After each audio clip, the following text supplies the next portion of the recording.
मुंबई उपनगरातल्या टॉप 9 घडामोडींचा आढावा घेऊयात। कल्याण डोंबिवली महापालिकेच्या मुख्यालयावर ठाकरेंच्या शिवसेनेचे मोर्चा, घनकचरा कर शुल्क वाढीचा ठाकरेंच्या शिवसेनेकडून विरोध, कार्यकर्त्यांकडून केडीएमसी विरोधात जोरदार घोषणाबाजी।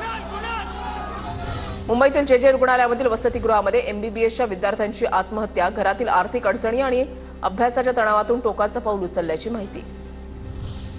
मुंबईमध्ये पावसाचं पाणी तुंबण्याच्या ठिकाणांमध्ये वाढ, मुंबई महापालिकेकडून 514 ठिकाणी पाणी उपसा पंप लावण्यात आले। आपत्कालीन स्थितीमध्ये एखादा पंप बंद पडल्यास वाहनावरील फिरते पंप तैनात।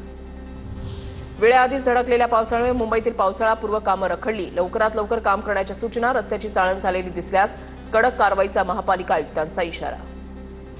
प्रबोधनकार ठाकरे नाट्यमंदिराचा 1 जुलैपासून पडदा पुन्हा उघडणार, नाट्यमंदिराच्या डागडुजीचं काम अंतिम टप्प्यात, नाट्य निर्मात्यांना जुलै, ऑगस्ट आणि सप्टेंबरच्या तिमाही तारखांचं वाटपही करण्यात आल्याची माहिती। पदव्युत्तर वैद्यकीय अभ्यासक्रम नीट आणि पीजी परीक्षेसाठी तारीख जाहीर, नीट पीजी परीक्षा 3 ऑगस्ट रोजी होणार, परीक्षा केंद्र पसंतीक्रम नोंदवण्यासाठी 13 ते 17 जूनपर्यंत मुदत।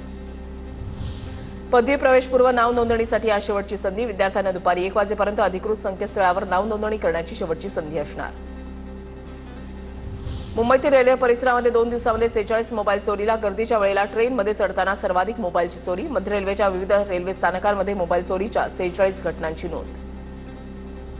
कल्याणमध्ये फेरीवाल्याचा मुजोरपणा, मुख्य छत्रपती शिवाजी चौक रस्त्याच्या मधोमध हातगाडी लावत आंब्याची विक्री, काही काळ वाहतूक कोंडी, मुजोरीपणाचा व्हिडिओ व्हायरल।